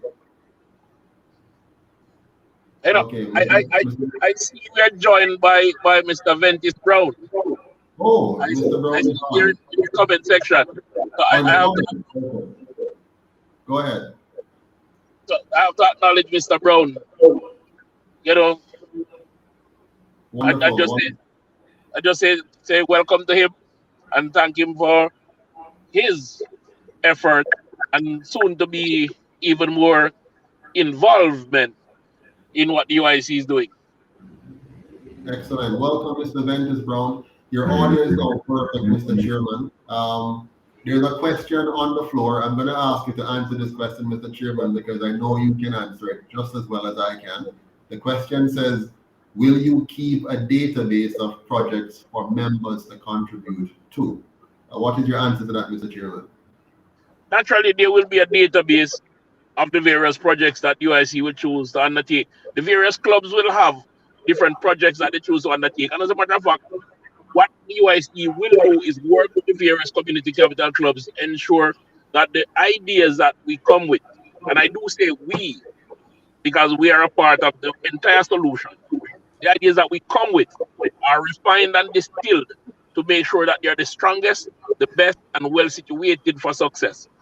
So by virtue of those exercises, we will need to keep a database of these projects and use it for the betterment of the Community Capital Club, Jamaica, and the UIC. Perfect. Thank you very much, Mr. Chairman. Excellent answer. Do we have any other questions from the audience that we need to answer? Please put them on screen for us, Madam Moderator. Just put them up as they come quickly for us. Thank you so much. Yes, so this has been a very, very good discussion. We are now at the 1.5 hour mark, so we need to wrap up. But we want to take a few questions from the audience before we go. We're seeing a lot of comment here. One person says, yes, a good idea, Mr. Patterson. It looked like Ms. Lewis says, I like what I'm hearing. Enough says his audio, oh, okay, talking about your audio wasn't so good. Somebody says, Lion, I'm right here with you because you know how long. Somebody said earlier on that the two parties are going to steal this idea. They of course have been stealing many of our ideas, but you know, the Jamaican people have to know now that they can't depend on or trust them to do. They can steal the idea, but only from a talking point perspective. So they will talk about it. They will announce a program like they have done. Like recently, they announced a youth program. As soon as they get the political mileage out of that, it will be gone. They announce, you know, yeah, go ahead, Mr. All right. And you don't want to interrupt. I just wanted you to know that I wish to speak.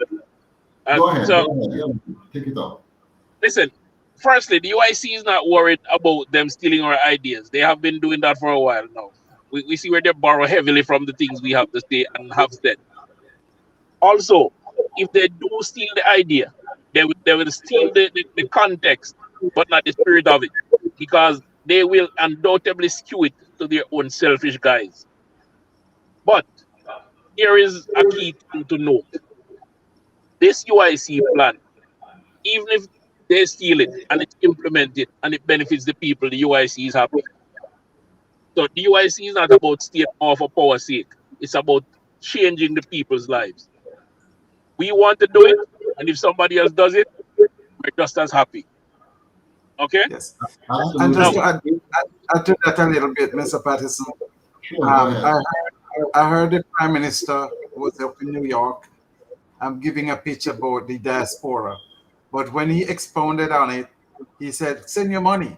It's all about sending the money. You understand? Yes. Yes. So because he's not going there, he's not going further than just right there. Oh, he's launching a pitch to the diaspora, and he's more about that. How about removing the embargo from the diaspora, the embargo of trade and the embargo of those what they charge for people to bring back technology, to bring back you know whatever resources we have. We should be the ones, the diaspora should be the ones that they have a red carpet for. Bring back your technology, bring back your businesses, come and create employment here. No, they don't want that. They just want us to send money, and we are sending $3.3 billion, and we don't know where did it go? Nobody knows. And the one thing I admire about the UIC, and I'm glad, Mr. Patterson, that you stay firm on that, we are not a handout party. We are not an organization that believe in handout. And we need to tell the people it's not about handout, it's about empowering. Okay, period. And I mean, and that's one of the things that I truly admire.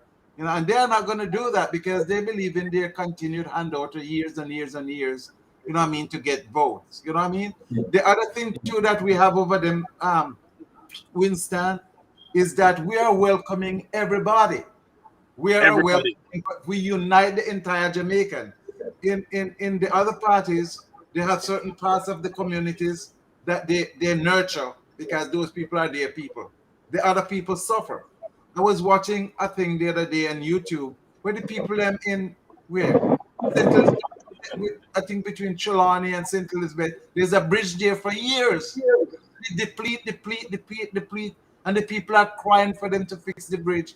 The people are saying that if they can't cross that bridge, they cannot go to certain very essential. The school children have to sit on the other side of the bridge, watching the bridge because they are afraid to cross. What I'm saying, things like that. And guess what? They are taking care of these people on the other side. Look at how much money he spent on the royal visit. And there are people in Jamaica who don't even have a standpipe, can't even get basic water. Come on now. I mean, come on now. Let's hear. And there's a question on the floor. Will there be a limit on the number of projects per parish? No. The only limit is how much funds we accumulate and how good the quality of the projects are. Right? So we're not limited by the number of projects. We're directed by how much funding we pool together. Exactly. And how good are the projects that are being put forward. So if you have a disproportionate quality of projects in, say, the western side of the country, meaning they're good quality projects that if we fund them, they're going to do well and create jobs and create value for export and so on. If it's in the west, it's in the west. When the east catch up, it's in the east. When the south catch up, it's in the south. So we're not going to limit any particular segment of the society. The focus is on capital formation and proper dispersal of the capital and sufficient returns to make it financially viable and sustainable. Any other questions? One question, Mr. Patterson. Yes. The strategy of telling more people about it. How are you gonna reach all of these people in these different countries? You say you're gonna start in each council seat, right? And yes, the way we're reaching all of the communities is through our 220 councillor candidates, our 63 MP candidates, our large base of diaspora support like yourself. So right. You, Mr. Romans, and you, Mr. Aljo, and Rosemary King and others will be launching your chapters in your respective states. Yeah, I'll be doing 2 chapters. Exactly. So you will spread the word across the U.S. and in Texas and in Florida, and we'll do our stuff online. Our councillor candidates, our MP candidates will do their stuff. You know, we're not.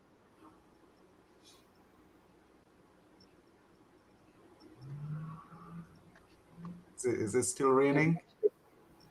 Yes, but to continue, uh, Yeah. we are not loved by mainstream media. I'll Right. put it No, as succinctly as that. So a program like this, you will not see us on a primetime news program interviewing us and extolling the virtues of this program. And we don't care about the limelight. We care about the people. So our exactly. focus is how to get the message to the people, and we'll Right. work in the means that allows us to get a message to the people. And our candidates that are on the ground in each division will Right. get the word out. I've already started putting the word out in my division. So Yes. my Yes. constituents, my supporters, and other members, because I've even spoken to supporters of the other side, open supporter of the other side. Yes. They say, hey, listen, I'm doing this thing. And they say, you know, Winston, boy, this is a good thing. And that is what I like. And people criticize me for embracing the other members of the other parties. And I say to them that we are No, we uniters. welcome everybody. And, Welcome and everybody. I've known these persons ever since I was a little lad walking around in the community with my dad. So how Yes. can I discriminate against them? And our party is not about discrimination. The UIC Exactly. is about So welcome. we are about helping everybody, and we will continue to work to help everybody. So we're not gonna just create a situation where we're leaving others out because we don't believe that they're a part of our movement, so to speak. We I want to embrace ask everyone. you. I want to ask you a quick question on that, Winston. You know, a very prominent person supporting a party, whether it is a JLP or PNP, and they came and joined the UIC to get the benefit of joining the Capital Club. How do you handle? And of course, you're going to take them through the education. You know, that's part of it. You know what I mean? It's a part of it because the curriculum is there. It's going to be educating them, and they are still advocating for the old time stuff. How do you plan on handling those people? No, we are not gonna exclude anybody regardless of Period. their ideology. Exactly. What Because we we're not embrace about persons for, ideology, we're about pragmatism. Is that there what you it go. is? What we embrace persons for is how they apply themselves to their neighbor. Meaning, we Right. expect you to treat everyone equally. Okay? We expect you to show respect, to allow persons, don't use force or fraud against anyone.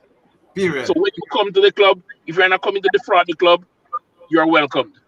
If you're Yes. coming to work on community projects to uplift your community, regardless of your politics, you are welcome. We Absolutely. don't urge you to support us and vote for us, to Right. give us the latitude to do these things on a bigger scale and a national scale and a macro scale. Exactly. Exactly. I love However, that. I love we that. welcome everyone. That is Exactly. us. Now, one thing about the UIC I need to point out is that our messaging has always been consistent on this. We're a Garvey-inspired movement, and we look to build an economy from the grassroots up. And we have always said that. We embrace credit unions and what they stand for because they too are part of the micro lending process, micro small business lending process. As a matter of fact, it is easier in Jamaica today to get a credit union loan than a commercial loan if you're And not one of the big boys. that leads me to the other question. Here you The go. And what we the see community capital. Go ahead. over a Go ahead. 9-year period, we have seen about 4 attempts by successive administrations to take over credit unions or pressure them to operate like commercial banks to reduce or remove the lending power of the poor man. So this is them destroying the microeconomy and the small business sector. So UIC aims to build that grassroots economy. let me ask you this question, Winston. Can you hear me? Yes, I can hear you. Okay. Okay. So it means then that the UIC community capital clubs are going to work in consort with the credit unions, then, right? Because you're going to get them. They're going to get more business if they use. Who will you guys use as like the main institutions for the source of funding? I mean, where would we store our funds? In other words, then. Well, we're not going to endorse any particular banking establishment or sector. We Right. will work with anyone who is willing to work with the people fairly. We do see by practice who does that right now. And we will work with them. But we won't offer an endorsement to any particular type of banking business or any particular franchise or brand. It's all about the people. It's all about the people. So we will work with whoever wants to work with the people. Yes, yes, yes. I think also building from the grassroots up also allows the community to be a lot more involved, and then that. Welcome back, Mr. President. Yes, welcome back. Mr. President, he just answered some real hard questions. I just threw him some hard questions, but he really threw it. He really answered it. Go ahead. Owen was making a very lovely point. Go ahead, Owen. Yes. I would say yes. In building from the grassroots up, they're actually mobilizing those who would not have been mobilized by other means. Yes. And then by building, getting all involved and building the community, now it floats up to the national level. So you get a better society in total, from all of this activity. That is absolutely correct. The level of involvement that it will create will change the social fabric of Jamaica for the better. I believe that in my heart of hearts. So that is the social investment that Joseph is talking about. Yes. And once you start telling them this is about unity, it's uniting all of us, it's not for him or her, it's unity, unity, unity, unity, unity. Let's sing that. Look at it this way. Yes. I am looking forward to the Capital Club because I have a project that I wish to unveil. I won't do it in the early stages. Right. I will do it in the latter stages, in more mature stages of the club, and it will literally change the outlook on government involvement in community development and people's involvement in community development. It will turn the paradigm right around. We're looking forward to that. That's awesome. That's awesome. And I truly believe that. And I'll be supporting you with that, Winston. Believe me. I'm raising my hand first. Okay? Thank you, Keith. I appreciate your support always. I know you always love your community, both from the vocation you had when you were in Jamaica to your continued support throughout the years. Yeah, absolutely, man. Absolutely. Back to you, Mr. President. Thank you guys for filling in for me. I do have these technical interruptions sometimes. I don't know if they're deliberate or accidental, but I'm very happy to be back. There's a question on screen here. It says, will the program be rolled out to people who want to start up a new business? What process will be in place to support this request? Did we already answer this question? Was this one already answered, Winston? No, not yet. No? Okay, so let me explain how this works. We're going to focus on proven businesses. So if you want to start up, you're going to have to start and prove that you have what is called proof of concept. So it's proof that it can work even on a small scale. And what you need now is help to scale up, right? Because if we were to invest in startups, the level is going to be much higher, and the losses are going to be tremendous in the early stages. Now, we can't afford to do that in the early stages because we have to build and mature the capital. So we're going to first focus on proven. Let's say you have 50 chickens right now in your chicken business, and you have proven that you can raise 50, make 50, and sell 50, and we'll move it to 150, for example, 100, 150, 200. And we have done it already. I started this program a couple of years ago here in my constituency, and we had one lady, for example, over in a place called Bridge River, further up closer to the valley, and she's about 65 years old, and she had about 100 or 150 chickens and stuff, and we helped her to move that to 200, 250 chickens. And she was so very successful working with, I believe, with under $50,000 at first. And she turned that $50,000 easily into $250,000. At 65 years old, $250,000, move her chickens up, and she's doing quite well now. having to use only 2 loans to get her to a position where she was quite sustainable and could grow herself from there. So I want to work with existing small micro enterprises and help them to grow and hire more people and become more effective. Any other questions? What measures are in place to prevent corruption from happening? Very good. So the UIC has for this particular program, the JUMP program, you'll have a board of directors drawn from qualified and competent persons in the diaspora and locally here. 2 persons will be on that board are right here now, Mr. Keith and Mr. Gary Aljo. So they're both going to be on the board. Gary is a financial expert. Keith is an all-rounder. He's a nurse by profession, an entrepreneur in his own right, and somebody who has years of experience and he connects with people. While Owen, for example, brings years. I mean, I'm talking like 35 years, so Gary? Yes, it's about. Yes. Am I calling you the wrong name? Owen is here. He has a twin. His twin is Gary. His twin is Gary. Now, Owen is here. He has about 35 years. You have an MBA. You're a CPA as well, right? And no, not a CPA. But MBA. Gary is a CPA. MBA. You're a financial consultant, right? Financial consultant. Right. Correct.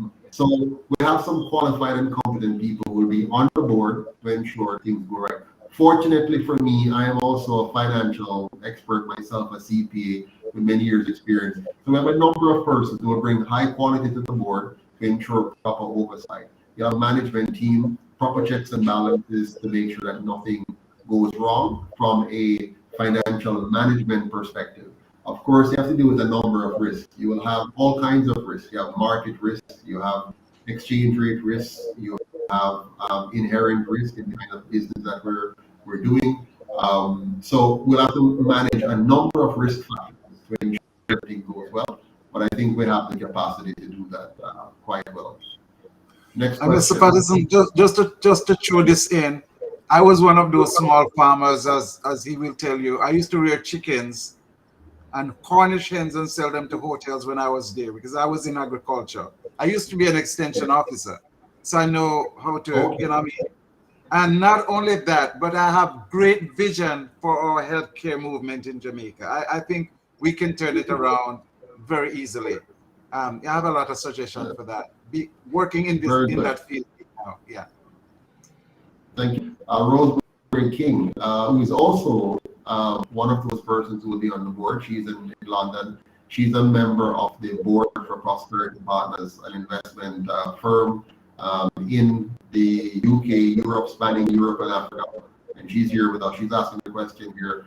Because the UIC is being locked out of mainstream media, how much support are we getting from YouTubers, influencers to get the message to the people? What can we do to grow this? Very good question, Rosemary. Who would like to take that? Anybody want to answer that one? Sorry, Mr. President, didn't hear the entire question. It's in essence, it's about how are we going to overcome the media blockage using YouTube and other influencers on social media. The answer, Rose, is that we are building a good rapport. We have great rapport with, YouTubers like Jamaican Carlos, who's a great advocate for the UIC and for good governance. We have Unstoppable, who has done a number of shows to encourage people to learn about the UIC. We've been on the Wayne Lonesome program. In fact, tomorrow morning at 10 a.m., I'm going to be on the Leo Gillings show again, thanks to our good friend here, Mr. Romans, who set it up the last week. We had a great show last week where we answered tough questions about my background, the policies of the UIC, and stuff like that. Now, this week, tomorrow at 10 a.m. on the Leo Gillian show, we're going to be getting into the nitty-gritty of UIC policies, our manifesto, our governance model, how we're going to fix Jamaica after 78 years of massive governance failure. So these are the ways we're building, and we continue to connect. More and more Jamaicans are learning about us while there's still a media blockout. So we're doing quite well. And we're recognizing the intentional blackout, and that is only making people getting more curious. Why are they trying to black this organization? We gotta find out about it. You know what I mean? Absolutely. The more they block us, the more people want to know. It's a blessing in disguise. Yes. Absolutely.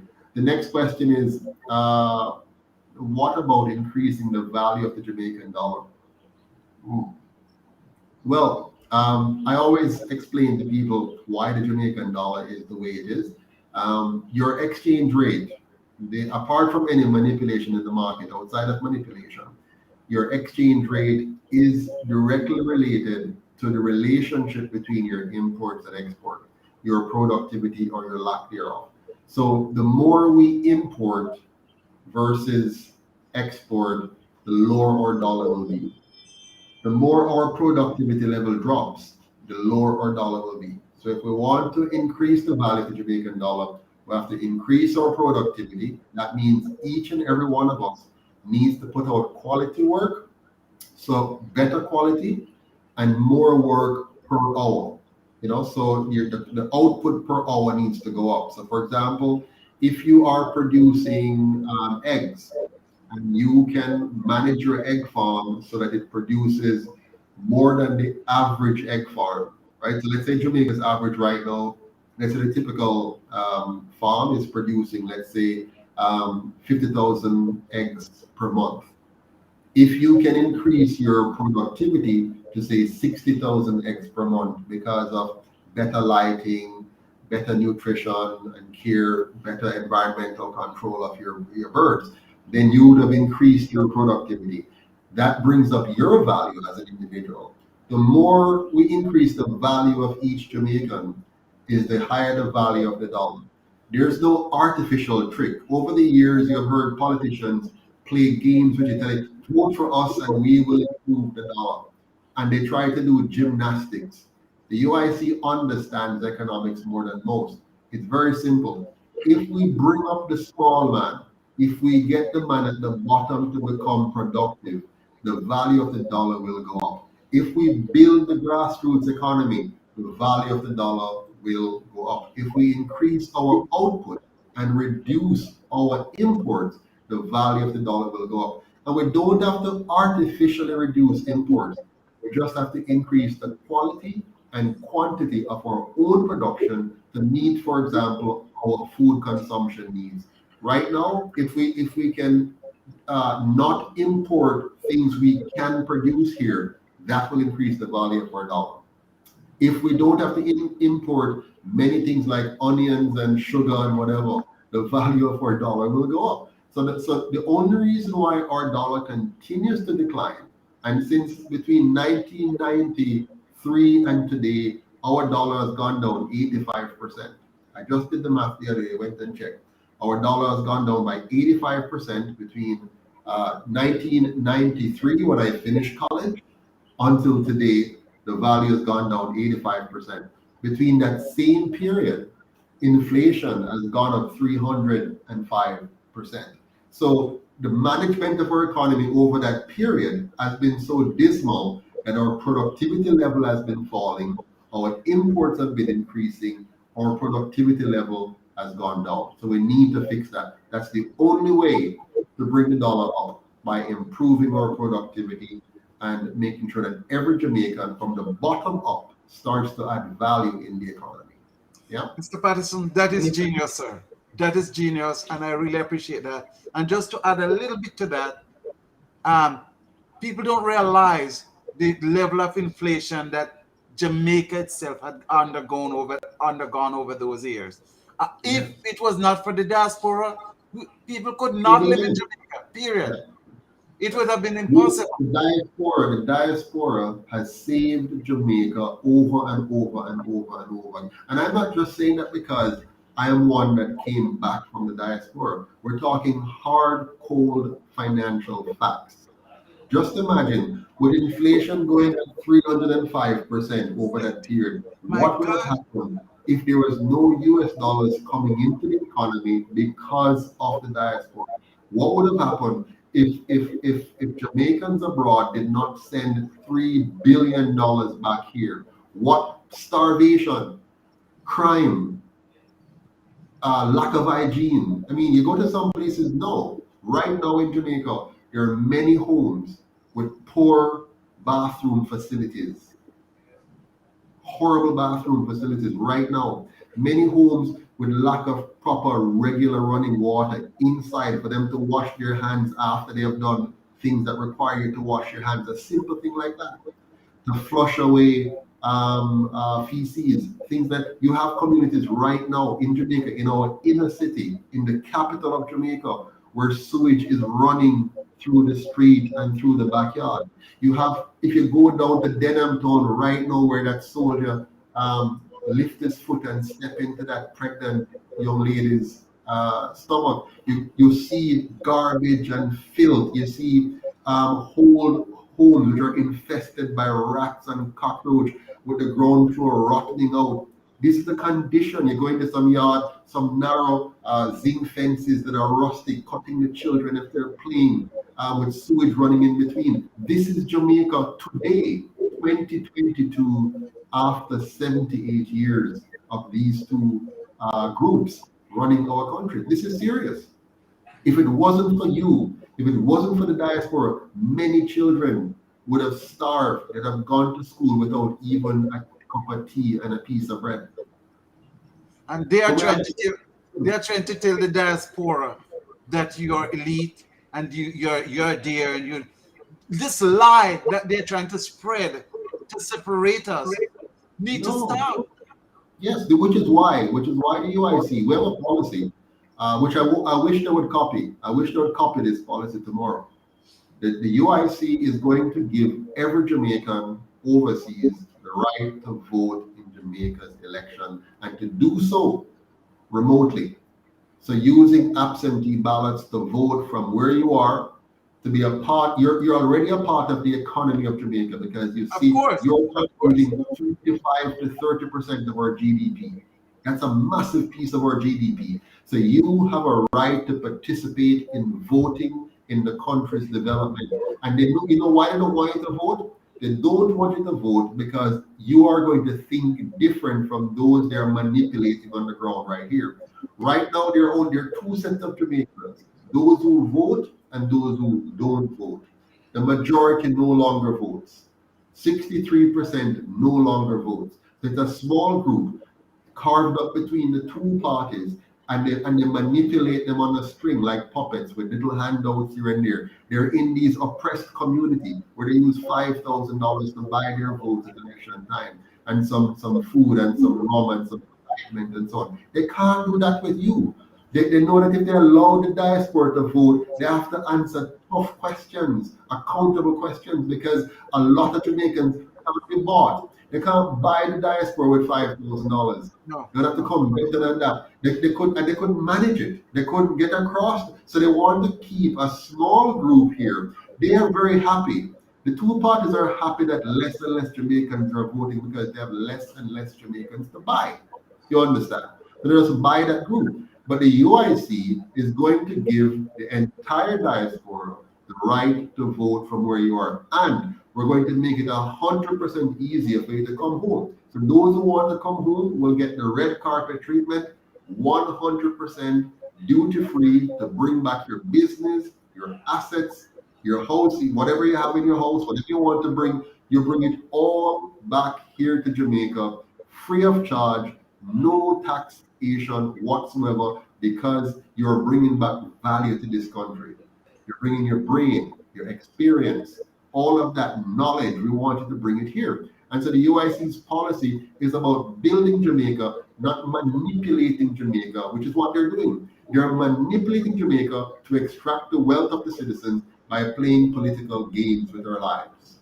Mr. Patterson, one thing before I go. Yeah. When I first traveled to the United States in the 1980s, when I went to New York, the first thing that they faced me with up there is that Jamaicans act like Jews. So they call us Black Jews. I've heard that a number of times. They call us Black Jews. And guess what? That's how the Jews does it. Every Jew belonged to Israel. Every Jewish person belonged to Israel. So they call them home, and they are a part of their development. They're a part of their, and Israel is a small country too. Why can't we do that? And Jamaicans are so diverse. Why do they want to keep us apart? I don't know. But people, Let's have one big family. don't forget that we are the Black Jews. We are. We're going to be one big family where you're a Jamaican, you're a part of Jamaica, no matter where you are. So if you're in trouble in India, in Africa, in Israel, in America, we must be here for you. So we want to have one family, one Jamaica, no matter where you are as a Jamaican. And that's the UIC values. That's how we're going to build and even get a Jamaica. Gentlemen, thank you so very much for your time. Thank you for being here. Rosemary online, thank you so much. All of you who have been online tonight, Scotty, King, who else I'm seeing here? Edwin, all of you, thank you so much for being here tonight. We appreciate it. We look forward to your participation in the JUMP program. Thank you, Chairman Winston. Thank you, Naika Williams in the background, managing everything. Thanks to all of you, and I look forward to seeing you again soon. One point before. Sure, go ahead, Mr. Aldra, yes. In addition to your explanation on the value of the dollar and the lack of productivity, a big impact on that also is corruption. Because corruption is an indirect tax. So once taxes increase, it's going to be more costly to produce or to do anything in the country. So that also you're so right. Corruption, for example, affects our education. When we borrowed money to build schools and only build half the number of schools to pay back the 100% of the debt, that cost us, right? It's now tax coming out of our pockets without producing quality students, graduates, to lift the economy. So in 1962, under the JLP government, when they got, in equivalent dollars today, billions of dollars to build schools and only build half the number of schools while consuming 100% of the money and then leaving that debt to Jamaicans to pay back, that corruption kills our economy. And when PJ Patterson in the 1990s moved us away from the low interest loans of the IMF and instead went to very high interest loans so that they could run with it in Jamaica, and created a huge disparity between lending to small business and now funds being loaned to the government, that too was a major tax on Jamaicans. The end result is corruption, bad governance has destroyed this country, and the time has come, my people, for us to take charge of Jamaica, leave ourselves of those and the organizations that have kept us down for 78 years. I thank you. Good night. Talk to you. All the best. Thank you, sir.